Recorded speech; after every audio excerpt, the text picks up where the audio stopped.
Bismillahirrahmanirrahim. Assalamualaikum warahmatullahi wabarakatuh. Alhamdulillah, wassalatu wassalamu ala rasulillah wa ala alihi wa ashabihi wa mawalah wa man tabi'ahum bi ihsanin ila yaumil qiyamah. Wa ba'd.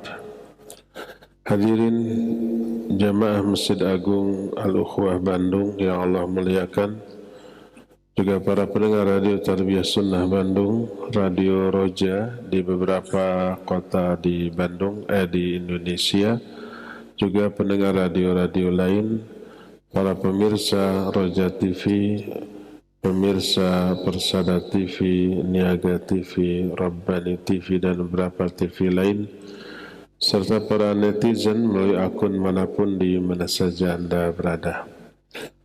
Alhamdulillah, kembali kita berjumpa untuk melanjutkan kajian tentang akidah. Pertemuan 2 pekan atau 2 Jumat yang lalu kita sudah membahas 7 syarat la ilaha illallah. Dan syarat yang terakhir adalah al-mahabbah, mencintai isi kandungan la ilaha illallah.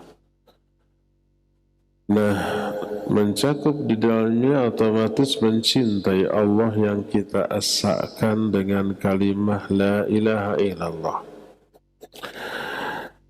Ada beberapa tanda seorang hamba mencintai Allah, dan tanda ini boleh dikatakan menjadi syarat adanya cinta.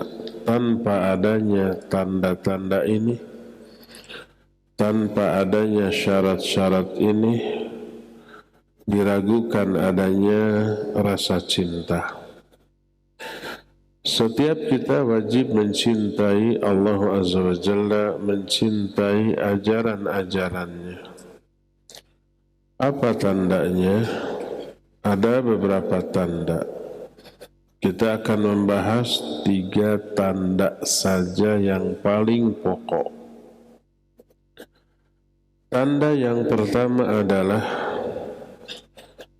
taqdimu mahabillah wa in khalafat hawah wa bughdu ma yubghiduhu rabbuh wa in mala ilaihi hawa. Tanda pertama adalah lebih menomorsatukan, lebih mementingkan apa-apa yang Allah cintai, sekalipun bertolak belakang dengan hawa nafsunya. Rata-rata hawa nafsu kita tidak menyukai apa yang Allah cintai, berupa iman, berupa amal soleh, berupa kebaikan. Hawa nafsu kita tidak menyukainya.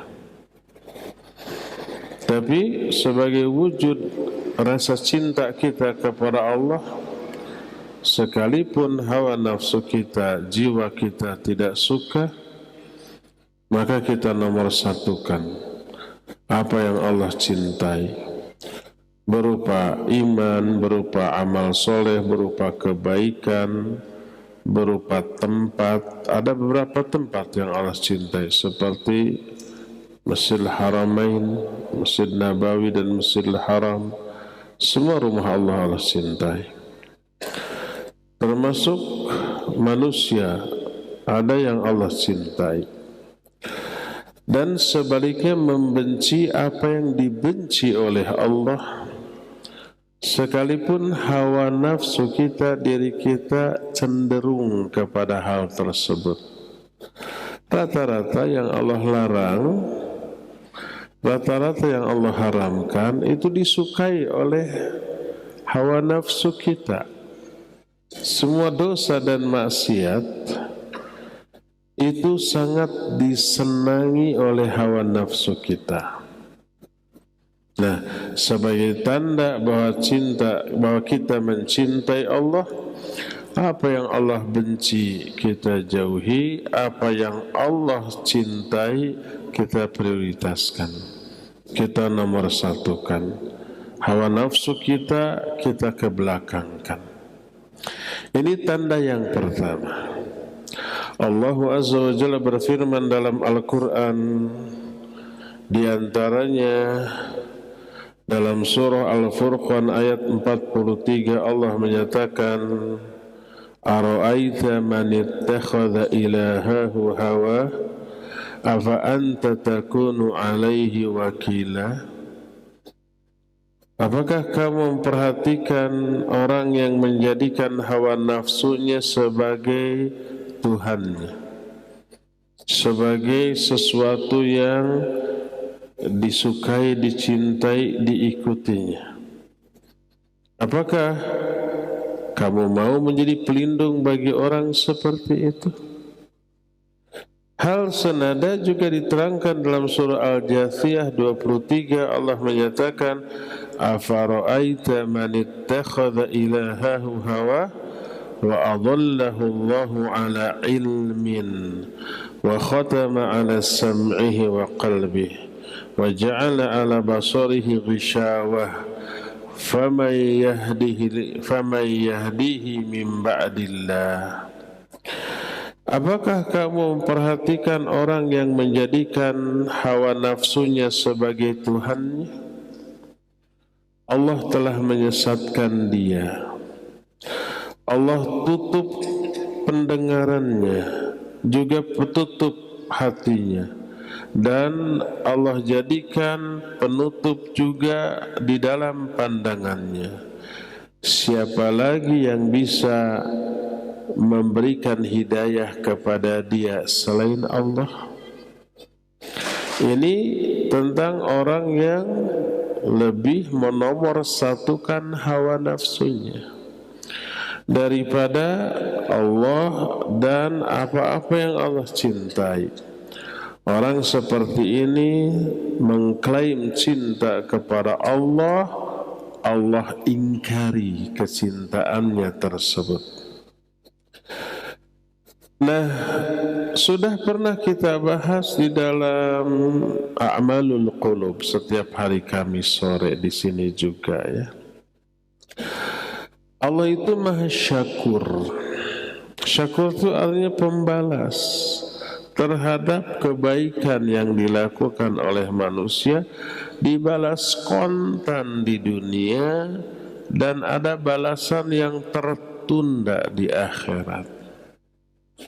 Semua ibadah, sholat dibalas kontan, zikir Allah balas kontan, berdoa Allah balas kontan. Itu di luar pengabulan doa. Dengan berdoanya saja Allah balas secara kontan. Baca Al-Quran Allah balas secara kontan. Demikian juga saum, demikian juga infak sedekah, demikian juga ngaji seperti ini.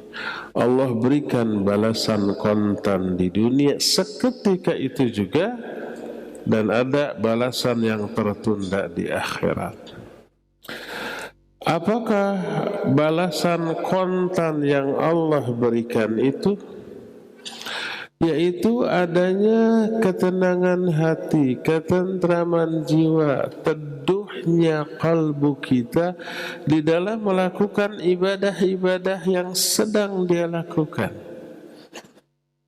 Kalau ibadahnya itu benar, memenuhi syarat-syarat diterima ibadah, ya ikhlas, ya mutaba'ah, ya khusyuk, Allah berikan balasan kontan berupa ada kenikmatan rohaniah. Dan oleh Syekhul Islam Ibn Taimiyah ini disebut dengan jannatud dunya, surganya dunia itu ini nih. Sampai beliau menyatakan inna fid dunya jannatan man lam yadkhulha lam yadkhul jannatal akhirah. Rasul sallallahu alaihi wasallam menyatakan ada 3 perkara. Siapa yang memiliki ketiga perkara ini dalam dirinya, dia akan merasakan manisnya iman. Imam An-Nawawi rahimahullah ta'ala dalam kitab Syarah Sahih Muslim menjelaskan, wa min halawatil iman al-khusyu' fis shalah. Di antara manisnya iman itu adalah khusyuk di dalam sholat. Siapa yang ingin meraih manisnya iman termasuk kekhusyuan dalam sholat, miliki tiga perkara ini nih. Apa saja ketiga perkara ini? Pertama, ayyakuna Allahu wa rasuluhu ahabba ilaihi mimma siwahuma. Pertama, kalau Allah dan Rasulnya lebih dia cintai dibanding selainnya. Dibanding siapa? Dibanding siapapun, termasuk orang tua. Ya, kita wajib cinta orang tua. Suami wajib mencintai istri, istri wajib mencintai suami, wajib mencintai anak-anak, wajib mencintai sesama mukmin. Boleh mencintai harta, boleh, bukan wajib. Tapi kecintaan kepada semua itu kadarnya wajib di bawah kecintaan kita kepada Allah dan Rasulnya. Nomor satu itu, mencintai Allah dan Rasulnya itu nomor satu itu.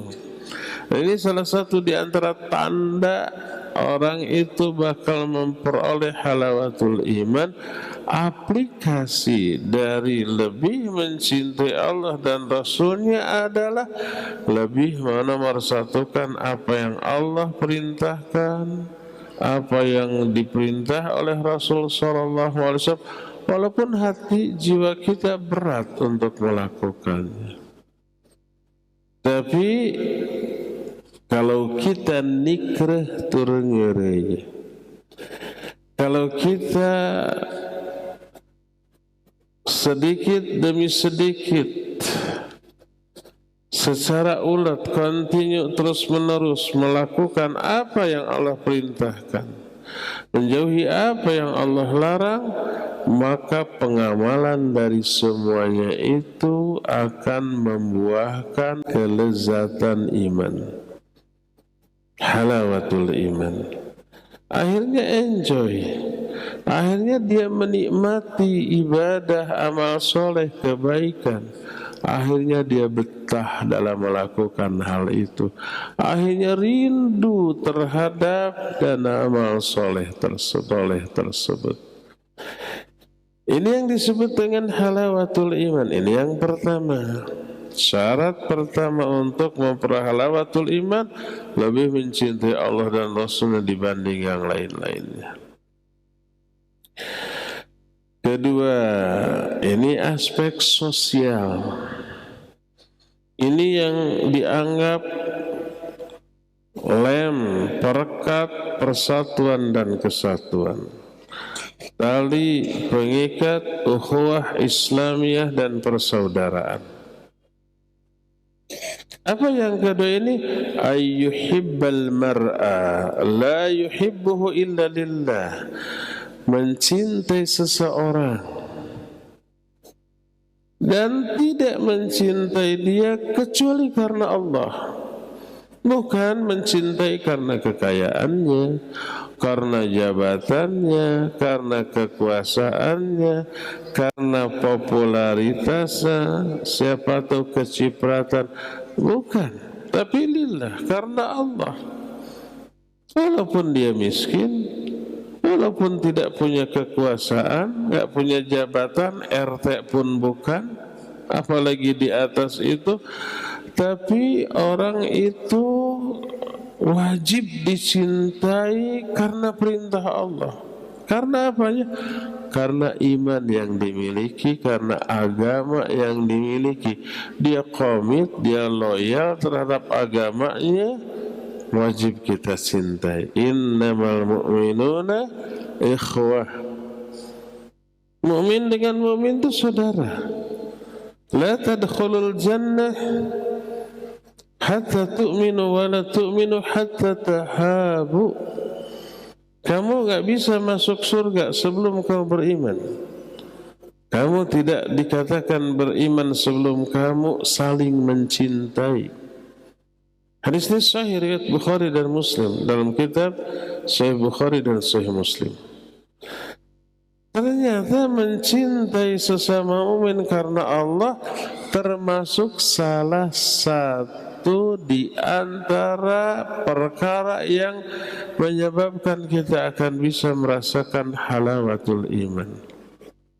Salat sekhusyuk apapun, seikhlas apapun, semutabaah apapun, sebaik apapun salat, kalau dengan sesama mukmin masih ada dengki, iri, benci dan yang sejenisnya, jangan berharap bisa nikmat di dalam salat.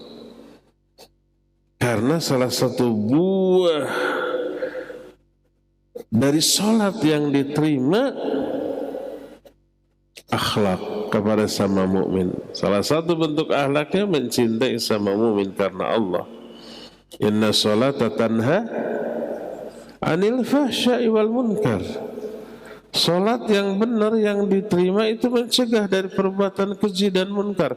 Tidak akan ada dengki, benci, iri kepada sama mukmin karena itu kemungkaran.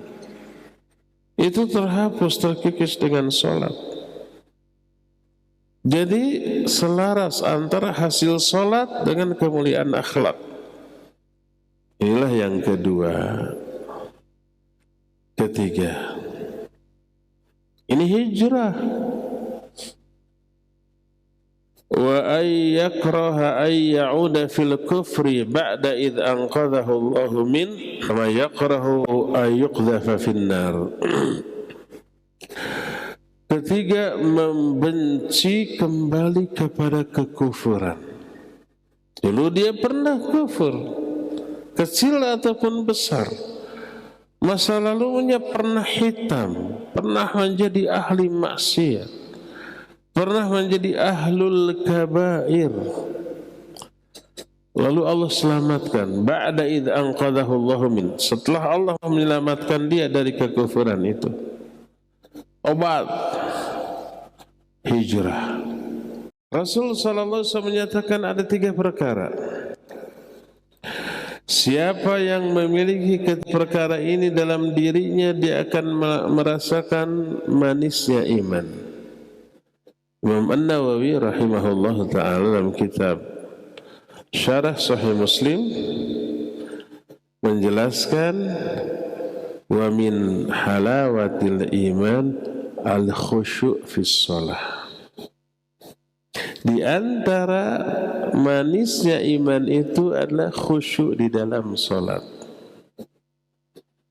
Siapa yang ingin meraih manisnya iman termasuk kekhusyuan dalam salat, miliki 3 perkara ini nih. Apa saja ketiga perkara ini? Pertama, ayyakuna Allahu wa rasuluhu ahabba ilaihi mimma siwahuma.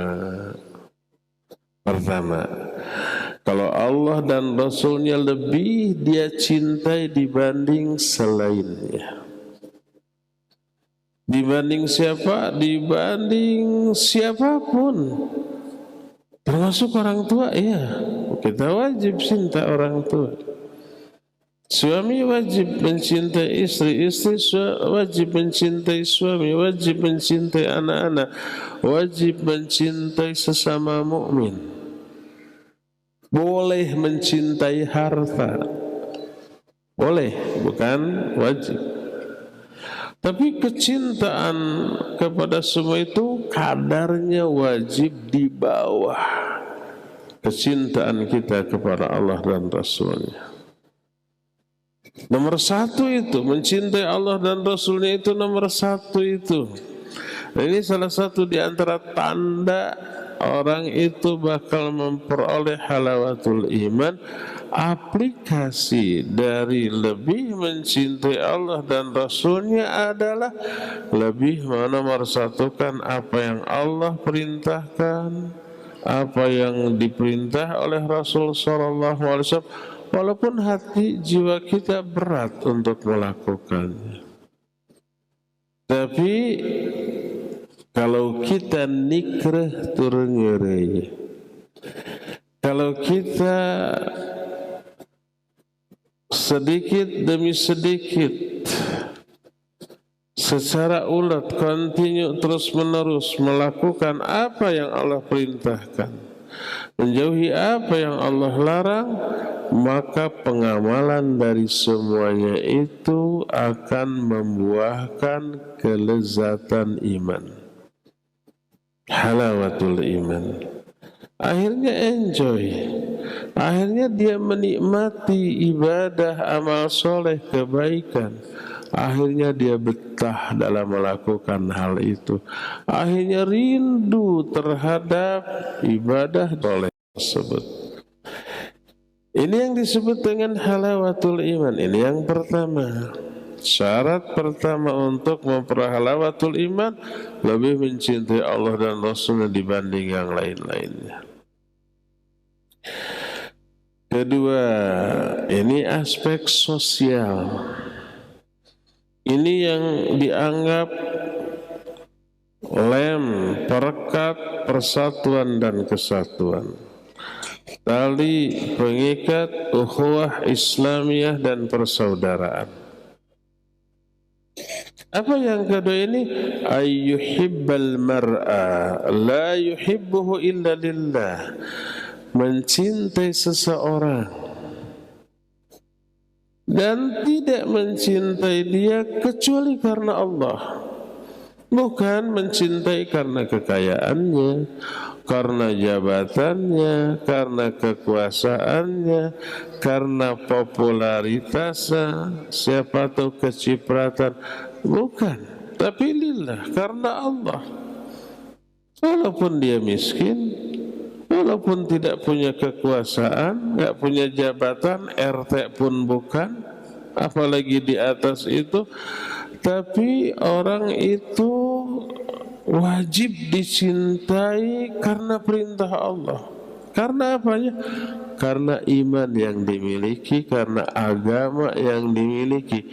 Dia komit, dia loyal terhadap agamanya, wajib kita cintai. Innamal mu'minuna ikhwah. Mu'min dengan mu'min itu saudara. La tadkhulul jannah hatta tu'minu wa la tu'minu hatta tahabu. Kamu gak bisa masuk surga sebelum kamu beriman. Kamu tidak dikatakan beriman sebelum kamu saling mencintai. Hadis ini sahih riwayat Bukhari dan Muslim, dalam kitab Sahih Bukhari dan Sahih Muslim. Ternyata mencintai sesama mukmin karena Allah termasuk salah satu di antara perkara yang menyebabkan kita akan bisa merasakan halawatul iman. Salat sekhusyuk apapun, seikhlas apapun, semutabaah apapun, sebaik apapun salat, kalau dengan sesama mukmin masih ada dengki, iri, benci dan yang sejenisnya, jangan berharap bisa nikmat di dalam salat. Karena salah satu buah dari salat yang diterima akhlak kepada sama mukmin. Salah satu bentuk akhlaknya mencintai sama mukmin karena Allah. Inna salata tanha anil fahsya'i wal munkar. Salat yang benar yang diterima itu mencegah dari perbuatan keji dan munkar. Tidak akan ada dengki, benci, iri kepada sama mukmin karena itu kemungkaran. Itu terhapus, terkikis dengan salat. Jadi selaras antara hasil salat dengan kemuliaan akhlak. Inilah yang kedua. Ketiga, ini hijrah. Wa ay yakraha ay ya'uda fil kufri ba'da id anqadhahu Allahu min kama yakrahu ay yuqdhafa fin nar. Ketiga, membenci kembali kepada kekufuran. Nah, ini yang ketiga, hijrah. Yang pertama, lebih mencintai Allah dan Rasulnya. Ini hubungan vertikal kepada Allah. Yang kedua, horizontal, mencintai sesama mukmin karena Allah. Yang ketiga, istiqamah setelah hijrah. Benci kembali kepada kekufuran setelah Allah menyelamatkan dia dari kekufuran itu, sebenci apabila dia dimasukkan ke dalam api neraka. Ini hadis menerangkan salah satu di antara tanda cinta kepada Allah, yaitu lebih mengutamakan apa yang Allah cintai, dan akibatnya Allah akan balas dengan memberikan yang disebut dengan halawatul iman, manisnya iman. Manisnya iman berupa ketenangan, ketentraman, kenyamanan jiwa kita, hati kita, batin kita, kalbu kita di dalam beribadah, beramal soleh kepada Allah Azza wa Jalla. Dalam hadis yang lain yang diterima dari Abu Hurairah radhiyallahu an, juga dari Anas, masih diriwayatkan oleh Imam Bukhari dan Imam Muslim, berkata Rasulullah sallallahu alaihi wasallam, la yu'minu ahadukum hatta akuna ahabba ilaihi min waladihi wa walidihi wan nasi ajmain. Tidaklah beriman salah seorang di antara kalian sebelum menjadikan aku, maksud aku di sini Nabi sallallahu alaihi wasallam yang berbicara, sebelum menjadikan aku lebih dia cintai daripada anaknya, ayahnya, atau seluruh manusia. Inilah tanda cinta yang pertama. Lebih mengutamakan apa yang Allah cintai, apa yang dicintai, disukai oleh Rasul sallallahu alaihi wasallam daripada apapun. Dan hadis tadi menyatakan Allah balas dengan cara diberikan halawatul iman dalam bentuk kekhusyuan di dalam salat, dalam bentuk ketenangan jiwa, ketentraman batin, tenangnya kalbu ketika bertaqarrub kepada Allah Azza wa Jalla. Inilah tanda cinta yang pertama. Kedua, tanda cinta yang kedua adalah muwalatu man walallaha wa rasulah wa mu'adatu man 'adallaha wa rasuluh. Kedua adalah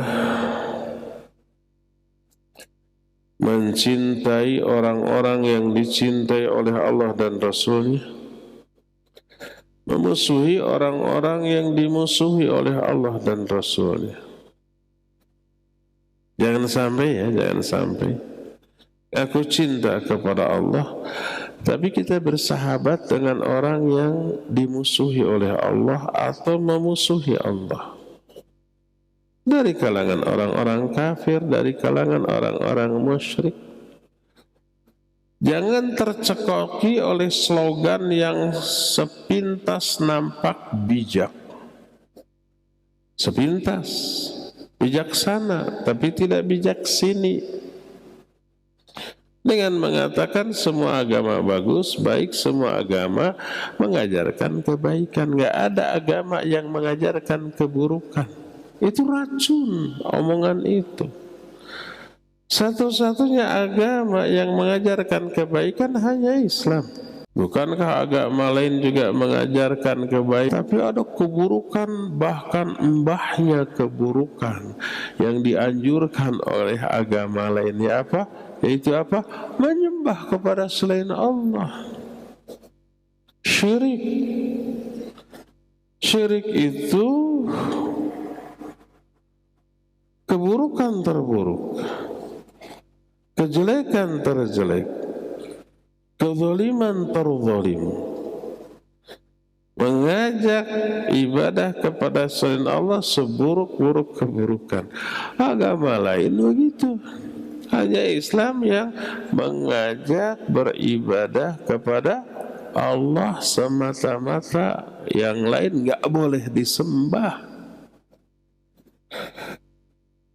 Nah, otomatis orang-orang yang menyembah selain Allah dibenci oleh Allah, tidak diridhoi oleh Allah, dimusuhi oleh Allah.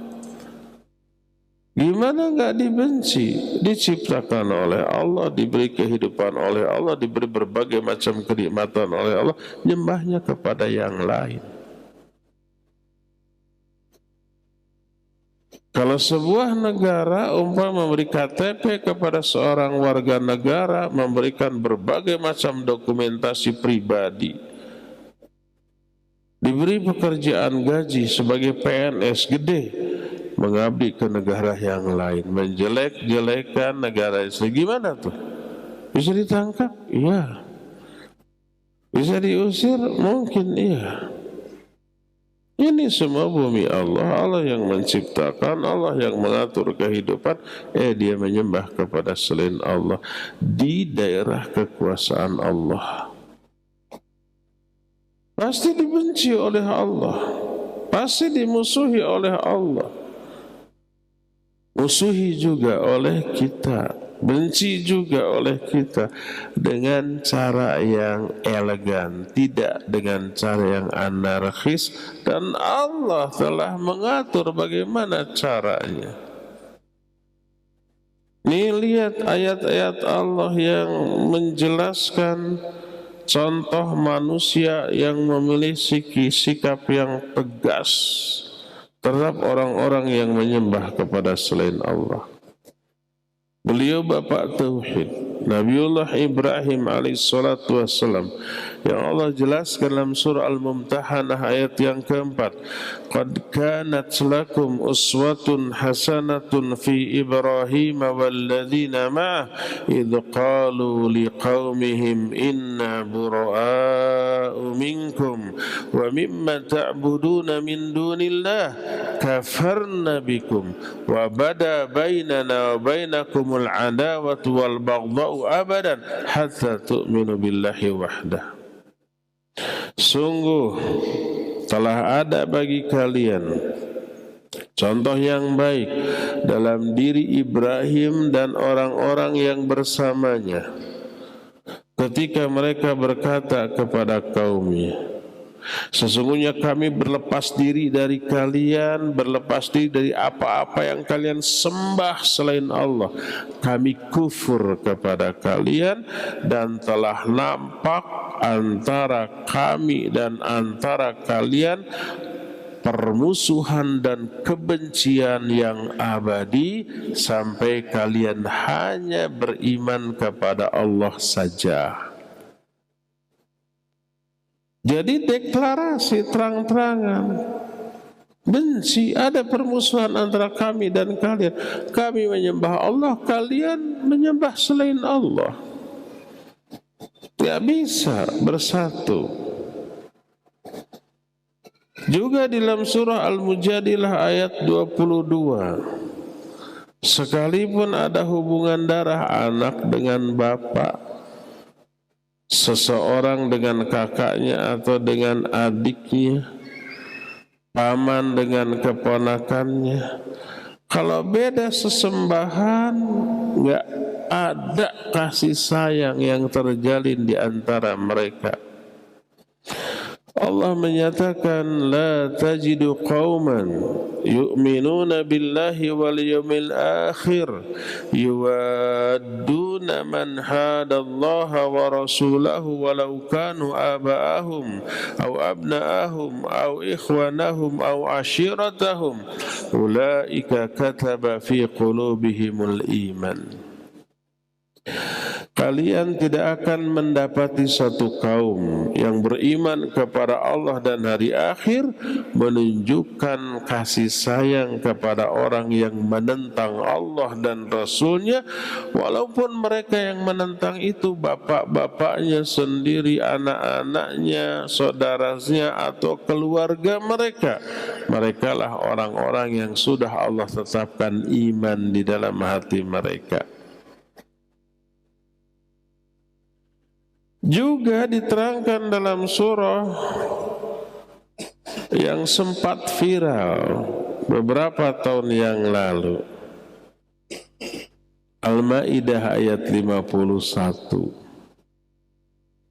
Allah berfirman, ini ayat yang melarang kita menunjukkan loyalitas kepada orang kafir dalam segala hal, termasuk dalam memilih pemimpin. Tentu saja Allah berfirman, ya ayyuhalladzina amanu la tattakhidul yahuda wan nasara awliya'a ba'dhuhum awliya'u ba'd wa man yatawallahum minkum fa innahu minhum.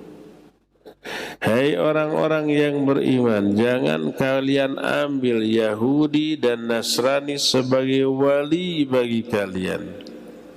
Sebagian mereka menjadi wali bagi sebagian yang lain. Apa makna wali? Banyak cakupannya. Termasuk pemimpin, iya. Penguasa itu disebut waliul amri. Apakah makna wali di sini sahabat, bukan pemimpin? Kita terima. Jangan kalian jadikan orang Yahudi dan Nasrani sebagai sahabat, sebagai orang terdekat. Jadi bukan pemimpin. Kita terima, oke. Kalau jadi sahabat saja nggak boleh, apalagi lebih dari sahabat. Sahabat tidak punya kekuasaan mengatur kita. Betul apa benar? Ya. Kalau pemimpin lebih dari sahabat, wewenangnya kepada kita. Bisa ngatur ini, ngatur itu, neken ini, neken itu, nyuruh ini, kan lebih berbahaya posisinya daripada sahabat. Jadi kalau menjadikan mereka jadi sahabat aja nggak boleh, apalagi lebih dari itu.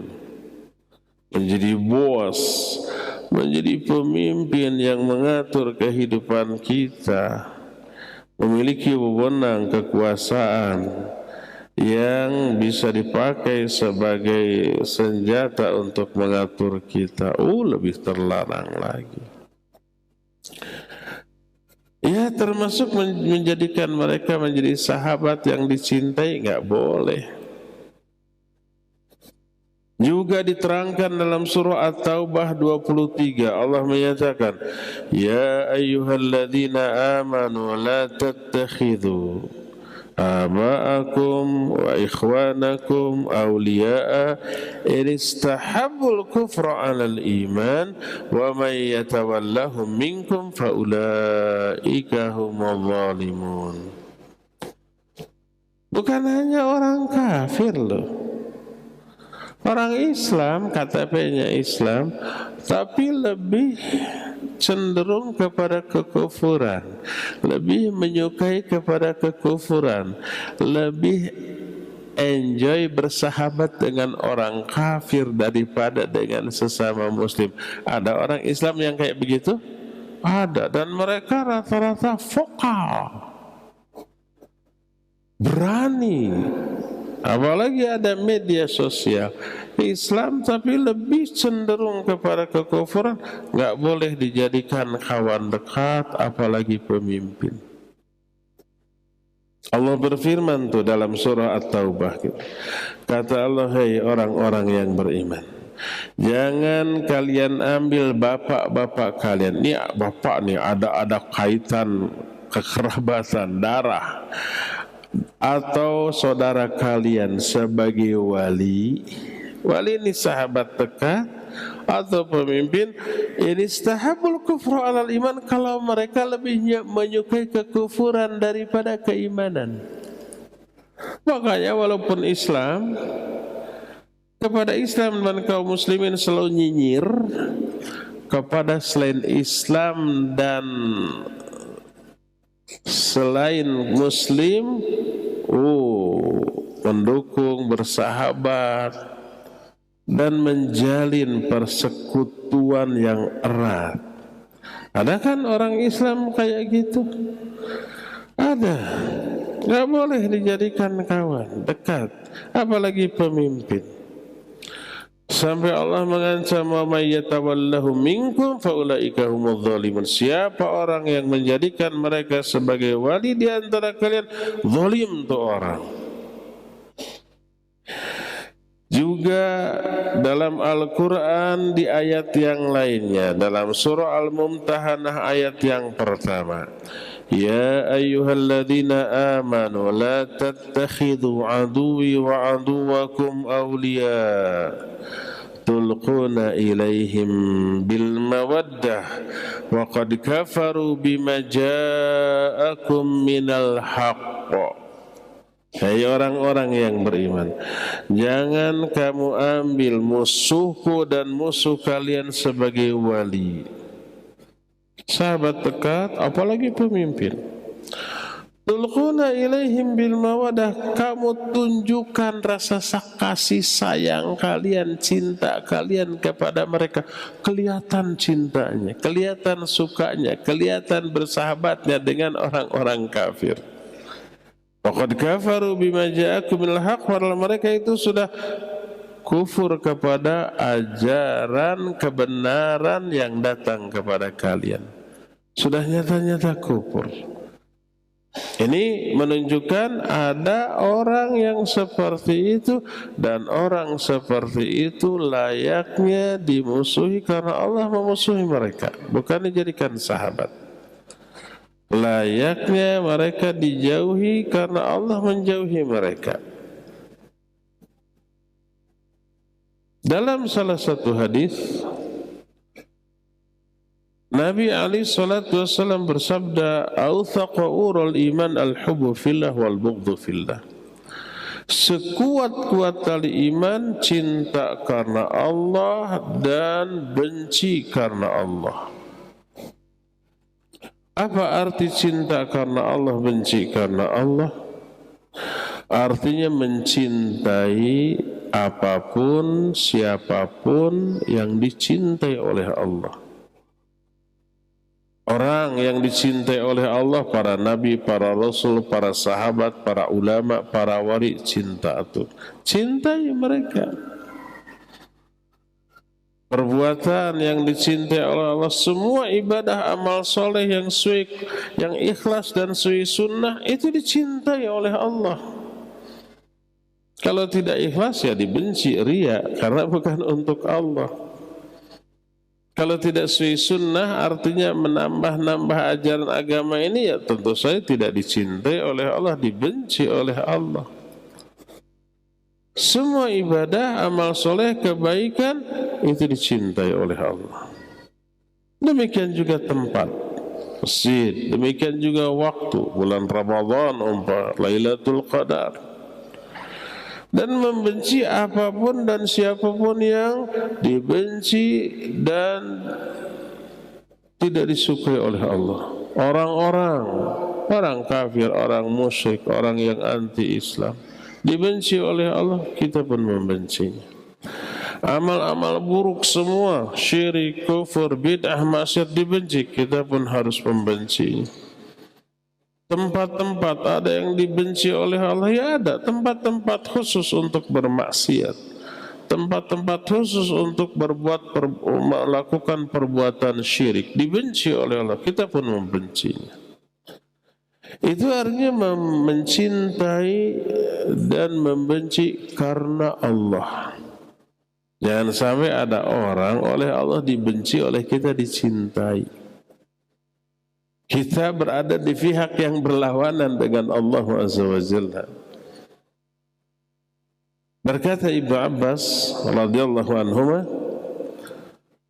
"Man ahabba fillah wa abghadha fillah wa wala fillah wa ada fillah fa innama tunalu walayatullahi bidzalik wa qad asbaha ghalibu muakhadatin nas al-yawma ala amri dunya wa dhalika la yuzni ala ahlihi syai'a.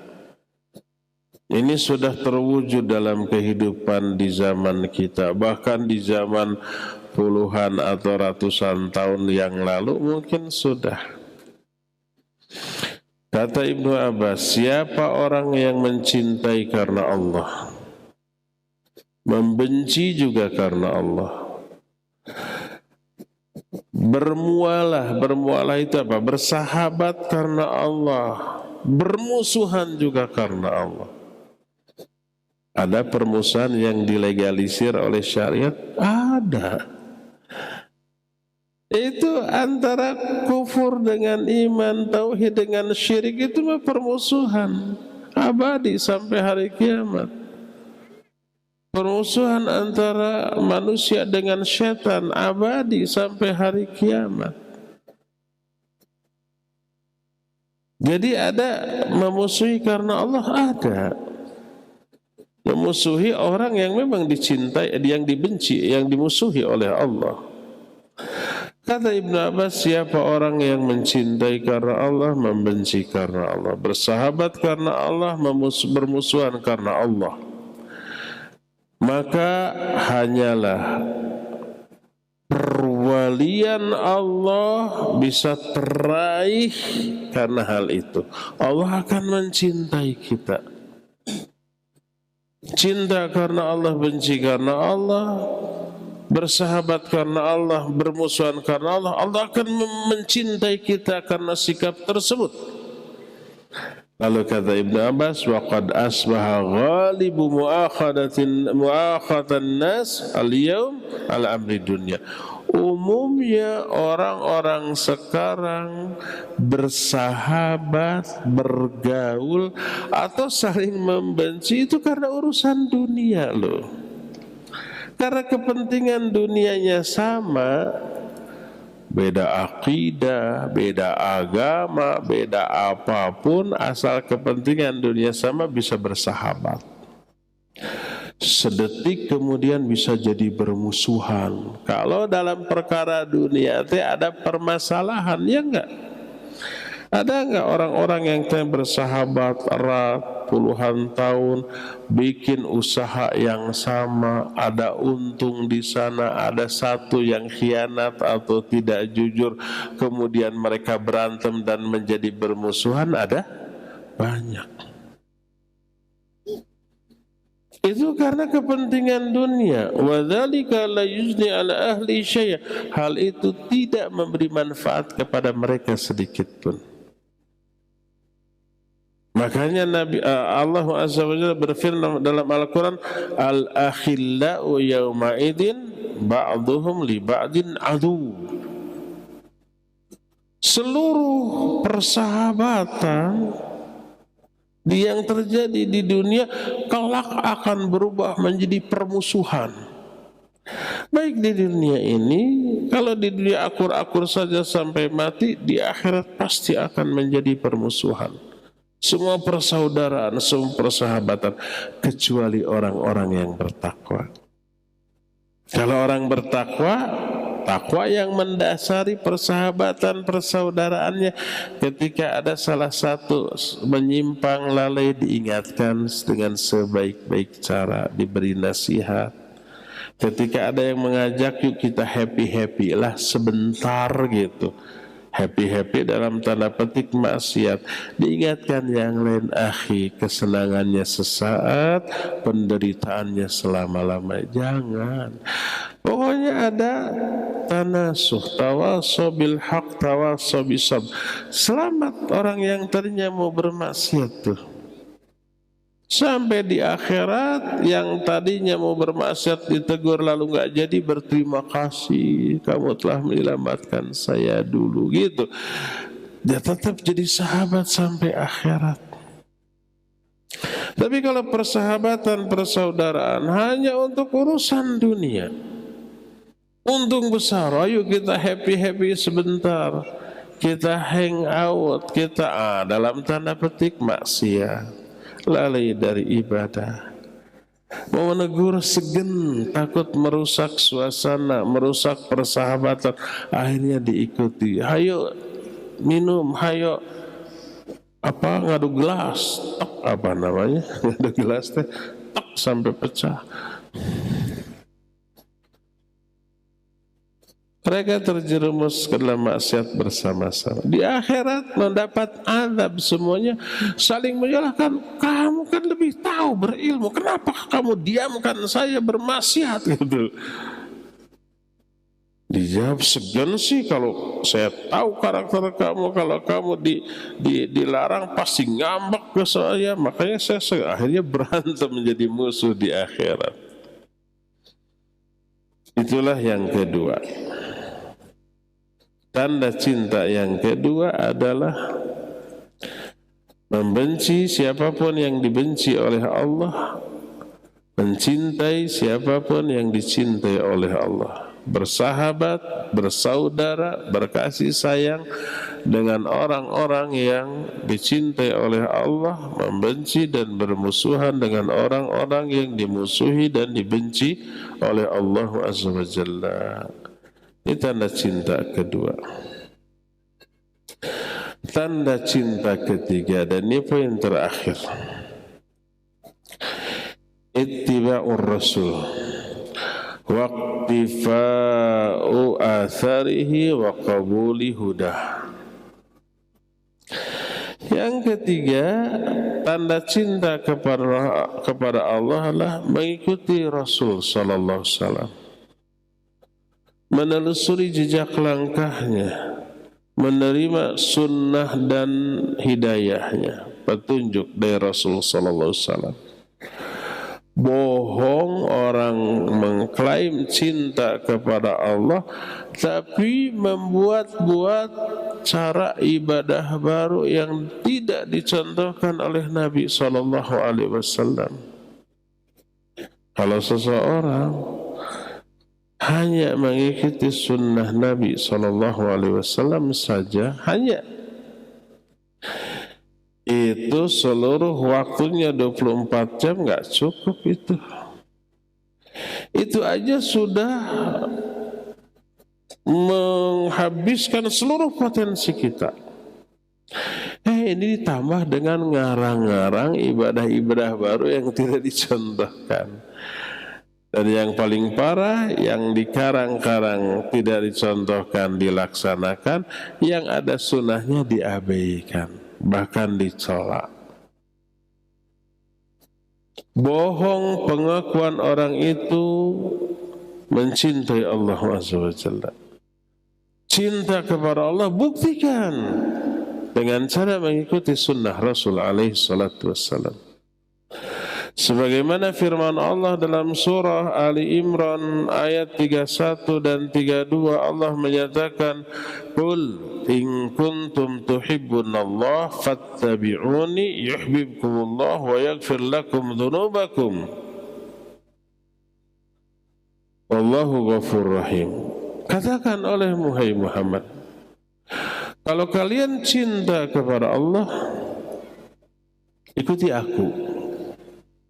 Ikuti Rasul sallallahu alaihi wasallam, Allah akan mencintai kamu dan mengampuni dosa-dosamu, dan Allah Maha Pengampun dan Maha Penyayang. Berkata Imam Hasan Al-Basri rahimahullah ketika menerangkan ayat ini, kata beliau, idda'a qaumun mahabbatallahi azza wa jalla fabtalahumullahu bihadhil ayah. Ada satu kaum mengklaim, mengaku-ngaku cinta kepada Allah. Allah menguji mereka dengan ayat ini. Makanya ayat ini disebut dengan ayatul imtihan. Imtihan itu ujian. Kata Allah, katakan oleh Muhammad, kalau kamu betul cinta kepada Allah, ikuti aku. Jadi buktikan cintamu kepada Allah dengan mengikuti sunnah Rasul sallallahu alaihi wasallam. Apa kaitannya mencintai Allah dengan mengikuti sunnah Rasul sallallahu alaihi wasallam? Jelas erat. yaitu tidak ada manusia yang paling mencintai Allah selain Nabi sallallahu alaihi wasallam. Manusia dengan kadar kecintaan kepada Allah yang paling besar hanyalah Nabi kita Muhammad sallallahu alaihi wasallam. Dan beliau sudah menunjukkan rasa cintanya dalam bentuk seluruh perilakunya. Seluruh perilakunya dalam semua hal, ketika ibadah, ketika bermuamalah dengan sesama, itu wujud rasa cinta beliau kepada Allah Azza wa Jalla. Makanya kalau kita ingin membuktikan cinta kita secara benar kepada Allah, ikuti aja perilaku beliau. Ketika ibadah beliau gimana, ikuti. Ketika berinteraksi dengan istri-istrinya gimana, ikuti. Ketika berinteraksi dengan sahabat-sahabatnya, ikuti. Ketika ada yang menghina beliau dari kalangan sahabatnya, ada. Bagaimana sikap beliau, ikuti. Waktu beliau membagikan ghanimah, ada yang protes, i'dil ya Muhammad fa innaka la ta'dil. Adil engkau hai Muhammad karena kamu tidak adil. Nyebutnya Muhammad bukan Rasulullah. Sampai Nabi SAW menyatakan, rahimallahu Musa qad udhiya akthar min hadha fasabara. Semoga Allah merahmati Nabi Musa. Dia telah disakiti oleh umatnya lebih dari yang aku alami sekarang, tapi dia tetap bersabar. Akhlak beliau, itu wujud cinta beliau kepada Allah ketika bermuamalah dengan sesama, begitu tuh. Jadi jelas keterkaitannya cinta kepada Allah, buktikan, wujudkan dalam bentuk ikuti perilaku Nabi SAW dalam segala hal. Itulah cara mencintai Allah secara benar. Bersabda Rasul sallallahu alaihi wasallam, kullu ummati yadkhuluna al-jannata illa man aba. Semua umatku pasti akan masuk surga kecuali yang tidak mau. Atau para sahabat kaget, masa ada orang yang enggak masuk surganya. Lalu mereka bertanya, qalu ya Rasulullah wa may ya'ba. Wahai Rasulullah, siapa yang tidak mau masuk surga?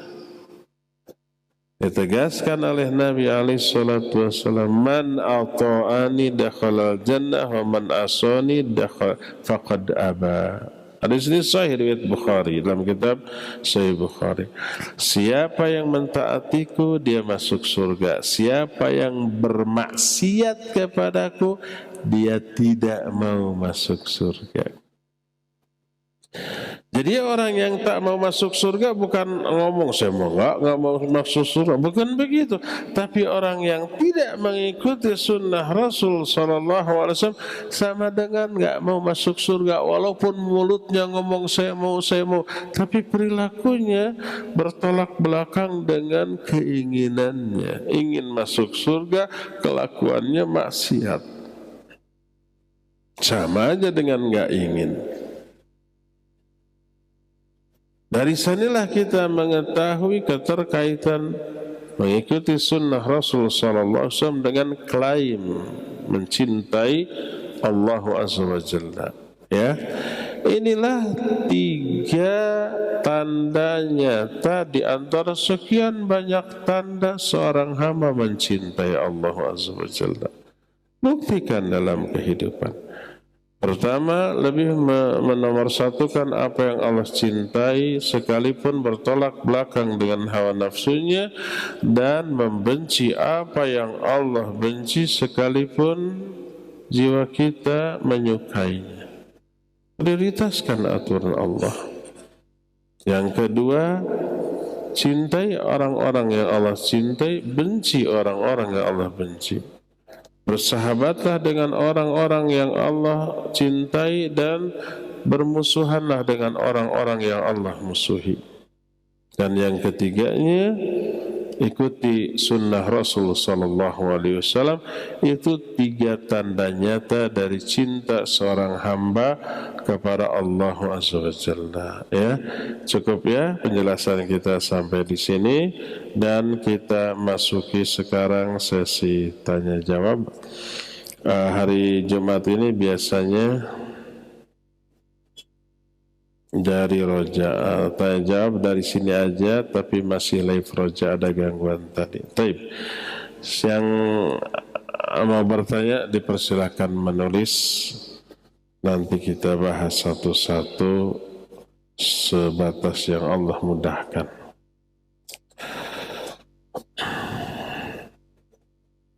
Pertanyaan pertama, mendengar dakwah Pak Ustadz tadi, orang kafir tidak boleh kita jadikan pemimpin. Tapi bagaimana kita bekerja di tempat yang memang memiliki atasan atau bos non-muslim, dan bukan kita yang memilih dia, tapi memang dia sudah menjadi bos sebelum kita bekerja. Rata-rata owner perusahaan, bos perusahaan non-muslimnya. Boleh nggak kita bekerja di sebuah instansi baik pemerintah ataupun swasta yang atasannya non-muslim? Baik, ini tidak termasuk bentuk muwalah, tapi bentuk dari interaksi atau muamalah.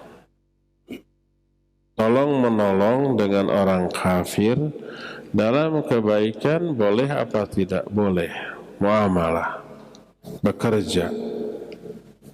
Sebagaimana firman Allah dalam Al-Quran, dalam surah Al-Mumtahanah, yang tadi ada kelanjutannya. Allah menyatakan, la yanhakumullah 'anil ladzina lam yuqatilukum fid din wa lam yukhrijukum min diyarikum an tabarruhum wa tuqsitu ilaihim. Kata Allah, Allah tidak melarang kalian untuk berbuat baik dan berbuat adil kepada orang-orang kafir yang tidak memerangi kalian dan tidak mengusir kalian dari negeri kalian. Boleh kita bermuamalah, baik pinjam meminjam, selama tidak ada bunga. Gadai menggadai juga tidak ada bunga. Jual beli dengan cara yang tidak ada penyimpangan. Hadiah menghadiahi. Boleh? Boleh. Apa Nabi melakukannya? Iya. Beliau jual beli dengan orang Yahudi dan Nasrani. Bahkan ketika beliau wafat, ternyata baju besinya sedang apa? Tergadai kepada seorang Yahudi. Muamalah boleh. Allah menyatakan, la yanhakumullah 'anil ladzina lam yuqatilukum fid din wa lam yukhrijukum min diyarikum an tabarruhum wa tuqsitu ilaihim. Innama yanhakumullahu 'anil ladzina qatalukum fid din wa akhrajukum min diyarikum wa dhaharu ala ikhrajikum. Hanyalah Allah melarang kepada kalian bermuamalah dengan orang kafir yang memenuhi 3 kriteria. Pertama, memerangi kalian terang-terangan. Maksudnya memerangi dengan apa? Senjata. Bukan perang pemikiran, bukan perang dingin, bukan perang strategi. Itu mah selalu, walaupun dalam keadaan damai. Ya, apa di zaman Nabi, Yahudi dan Nasrani tidak mencari celah-celah peluang-peluang untuk berkuasa, mencari selalu, tapi nggak berani ngangkat senjata. Pertama, orang kafir yang memerangi kalian. Kedua, yang mengusir kalian dari negeri kalian.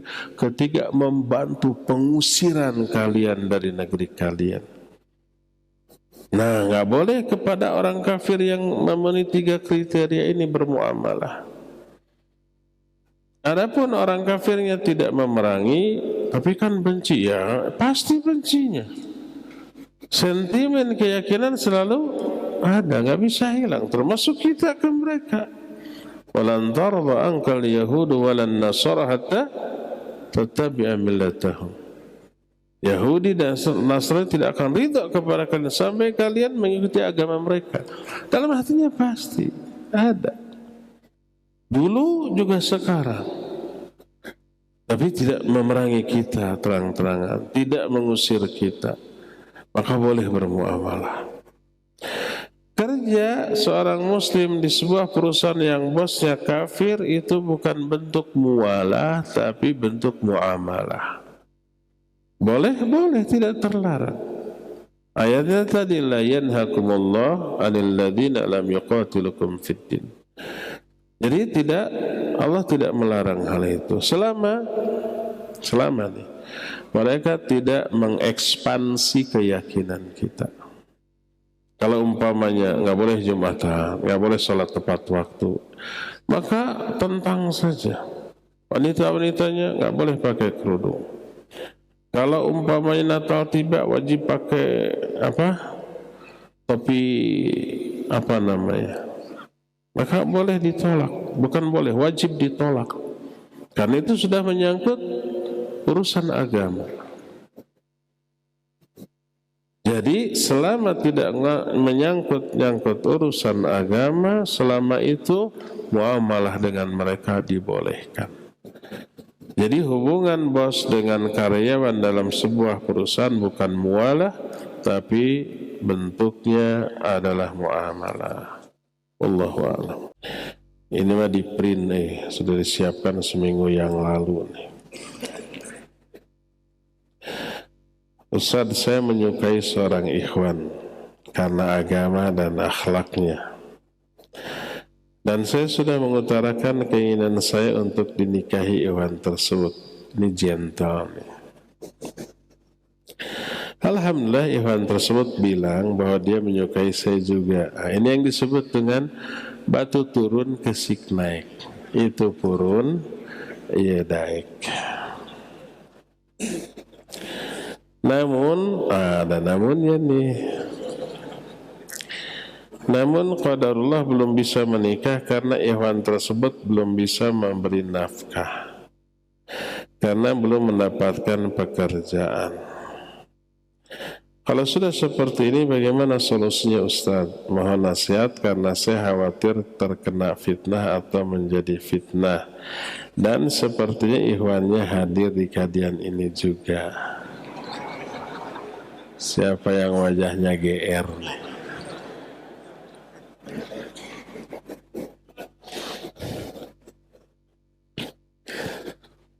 Baik, barakallahu fiik.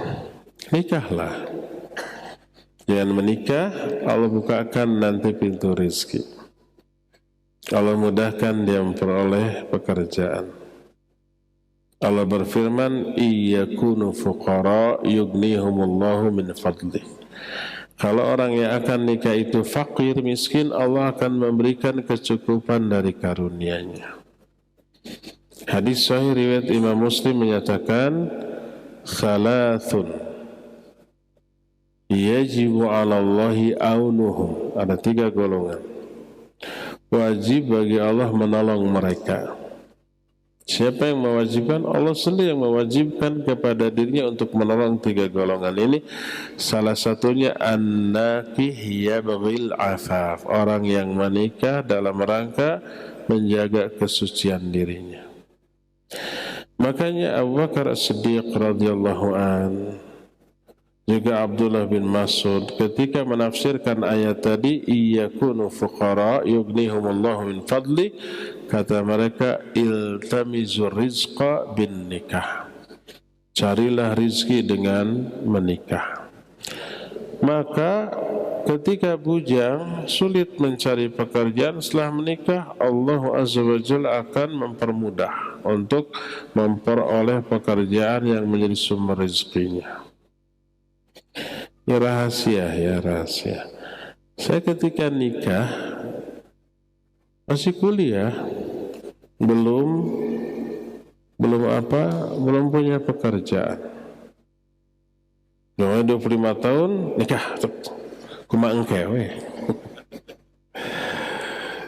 Setelah menikah tinggal di mertua, baru mikir, iya, masa nebeng terus ke mertua. Muncul kesadaran pikiran harus mencari kerja, tapi kemana ya? Hari kuliah tafsir hadis, pas ngajar fisika, biologi, kimia. Tapi lumayanlah ada ya, sedikit dua dikit. Nggak cukup, memang nggak cukup awal-awal. Datang lagi tawaran, benar ini mengajar agama, ini ngajar itu dua tuh. Terus ada privat, begitulah. Sampai Allah mempermudah. Awal-awal harus pahit dulu, ya biasa. Jangan sampai membayangkan begitu nikah punya mobil, punya rumah, udah jangan. Itu nggak seru kalau nikah dari awal punya mobil, punya rumah, nggak mengalami pahit dulu ya. Manis terus monoton di dalam keadaan manis, bosen, nggak ada perjuangan loh. Tapi kalau umpamanya awal-awal susah, menderita, banyak tetesan keringat dan air mata, itu setelah mencapai level tertentu, berhasil mengenang memori lama, terasa indah perjuangan itu. Ketika teralaminya menderita, ketika dikenang lagi di masa-masa yang akan datang, terasa perjuangan itu begitu indah. Kangen ingin kembali ke masa yang lalu. Pokoknya nama perungwel, Allah akan mudahkan ya, insya Allah. Semoga Allah memudahkan urusan asrama orang ini, urusan asmara kedua orang yang sedang bucin ini.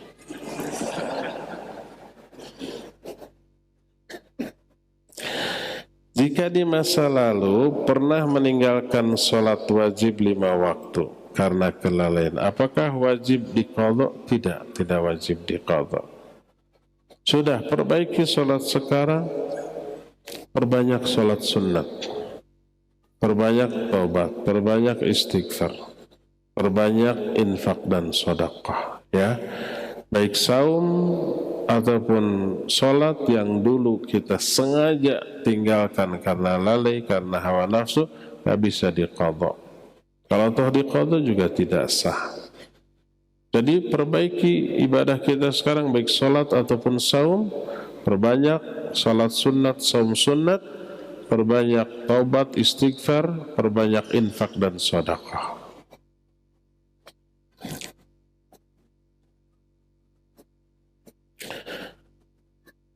Ustaz, bila kita diundang pernikahan karena tidak tahu sesuai syariat atau tidak, saat datang ternyata campur baur, ada musik, apakah pulang lagi atau masuk? Pulang lagi. Kalau masuk ya berarti kita ikut berdosa. Pulang lagi, kirim WA, maaf saya tadi sudah datang tapi tidak bisa masuk. Di sana ada ini dan itu, afwan. Secara syar'i saya tidak boleh masuk. Sudah. Gimana kadonya, titipkan aja. Atau amplopnya gimana? Ya udah, masuk saku. Belikan kuota, udah. Semoga Allah subhanahu wa ta'ala senantiasa merahmati, memberkati Ustaz dan seluruh kaum muslimin. Amin wa iyyakum. Izin bertanya, bagaimana muamalah yang baik dengan teman yang non-muslim agar ketika kita bermuamalah dengan mereka tetap berakhlak tapi tidak tumbuh rasa kasih sayang? Nah, itu siasati, gimana caranya? Tetap tunjukkan akhlak, tetap senyum, tetap tolong mereka, tetap bantu, tunjukkan kemuliaan akhlak kepada mereka, dan mungkin itu jadi jalan dakwah. Gak perlu kita ayo masuk Islam. Islam itu agama yang benar. Agama kamu mah gak benar, jangan. Tunjukkan akhlak. Pas adzan, maaf saya harus sholat dulu. Oh ya, saya nunggu sambil lihat ya. Beres sholat kita wirid, berdoa, baca Quran. Setelah itu beda, wajah kita lebih cerah dari sebelum. Akhlak kita lebih menyenangkan dari sebelum. Dia akan tertarik. Jadi kan itu dakwah. Jangan memberi kesan Islam itu serem. Islam itu menakutkan, kaku, keras. Akhirnya lari, menjauhi.